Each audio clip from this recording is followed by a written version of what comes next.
Pakistan America को mediator बनकर peace talks का अश्योरेंस दे रहा था, लेकिन बिहाइंड द सीन्स क्या Pakistan secretly Iranian military aircraft को शेल्टर दे रहा था? और अगर यह सच है तो क्या साउथ एशिया एक डेंजरस जियोपॉलिटिकल ट्रैप में एंटर कर चुका है? बिकॉज अब सिर्फ ईरान वर्सेस अमेरिका की बात नहीं हो रही, अब इस कॉन्फ्लिक्ट में चाइना, पाकिस्तान, इजराइल, गल्फ और स्ट्रेट ऑफ हॉर्मूज भी डायरेक्टली कनेक्ट हो चुके हैं। और सबसे shocking part, US politicians openly कह रहे हैं we don't trust Pakistan anymore. तो आखिर चल क्या रहा है?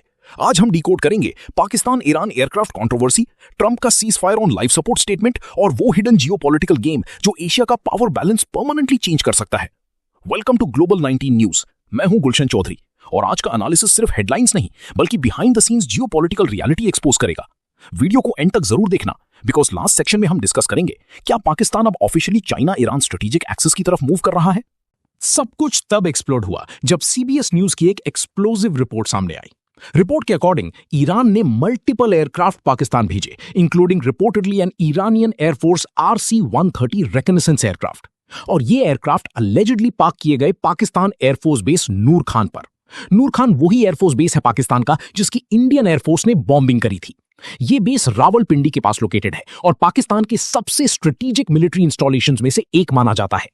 यूएस ऑफिशियल्स का एलिगेशन ये था ईरान अपने रिमेनिंग मिलिट्री एसेट्स को अमेरिकन स्ट्राइक से बचाने की कोशिश कर रहा था।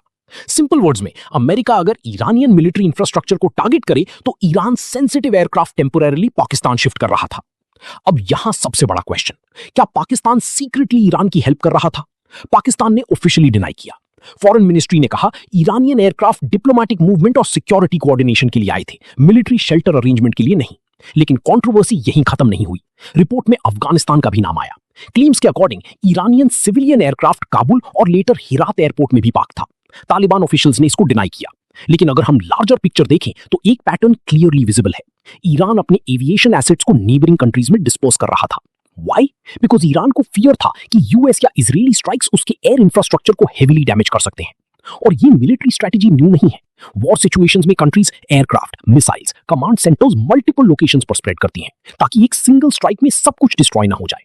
अब आते हैं सबसे डेंजरस एंगल पर, चाइना।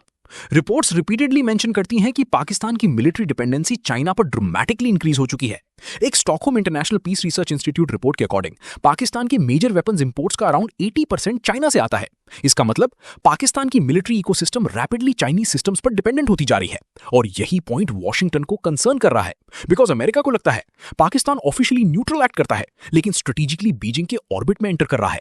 और याद रखिए, चाइना और ईरान के रिलेशंस भी रीसेंट ईयर्स में काफी डीपन हुए हैं। Economic cooperation, energy deals, military coordination सब रैपिडली ग्रो हुआ है। अगर पाकिस्तान इनडायरेक्टली ईरानियन एसेट्स को प्रोटेक्शन देता है तो वॉशिंगटन इसे सिर्फ पाकिस्तान का डिसीजन नहीं बल्कि चाइना बैक्ड जियोपॉलिटिकल पोजीशनिंग के रूप में देख सकता है। सिचुएशन और हीट अप तब हुई जब यूएस सेनेटर लिंजी ग्रैहम ने पाकिस्तान पर ओपनली ट्रस्ट इशू रेज कर दिया। उन्होंने रिपोर्टेडली कहा, आई डोंट ट्रस्ट पाकिस्तान। अब जियोपॉलिटिक्स में ऐसे स्टेटमेंट्स कैजुअली नहीं दिए जाते, स्पेशली जब वो अमेरिकन हॉकिश पॉलिटिकल कैंप से आए। इसका हिडन मैसेज क्या था?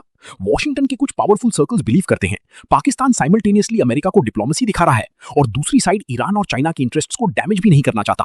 ये डबल बैलेंसिंग स्ट्रैटेजी फ्यूचर में पाकिस्तान के लिए रिस्की हो सकती है क्योंकि अगर यूएस ट्रस्ट कोलैप्स होता है तो military cooperation, financial pressure, sanctions discussions और डिप्लोमेटिक आइसोलेशन इंक्रीज हो सकता है। और फिर एंट्री होती है इजराइल फैक्टर की। पाकिस्तान डिफेंस मिनिस्टर ख्वाजा आसिफ ने इजराइल को ईविल और कर्स फॉर ह्यूमैनिटी बोला सोशल। स्पीकर, मुस्लिम दुनिया को, आलमे इस्लाम को एक बात जो है रिकग्नाइज करनी चाहिए कि हमारा असली और अबदी दुश्मन जो है जहां हिंदुस्तान है वहां इजराइल भी है। इजरायली सर्कल्स और प्रो इजराइल कमेंटेटर्स ने पाकिस्तान को अग्रेसिवली टारगेट करना स्टार्ट कर दिया। यहां एक इंपॉर्टेंट पॉइंट समझिए, इजराइल करंटली ईरान को एग्जिस्टेंशियल थ्रेट मानता है। तो अगर कोई country Iran friendly perception create करे और साइमल्टेनियसली इजराइल को ओपनली अटैक करे तो नेचुरली सस्पिशन इंक्रीज होता है और एग्जैक्टली वही अब हो रहा है। पाकिस्तान ऑफिशियली कह रहा है हम न्यूट्रल मीडिएटर हैं, लेकिन क्रिटिक्स कह रहे हैं एक्शंस और रेटरिक दोनों ऑपोजिट सिग्नल्स दे रहे हैं। और अब आते हैं डोनाल्ड ट्रंप के स्टेटमेंट पर। ट्रंप ने रिपोर्टेडली बोला Iran cease fire is on life support. ये लाइन बहुत इंपॉर्टेंट है। क्यों? बिकॉज इसका मतलब पीस डील टेक्निकली अलाइव है लेकिन प्रैक्टिकली कोलैप्स की एज पर है।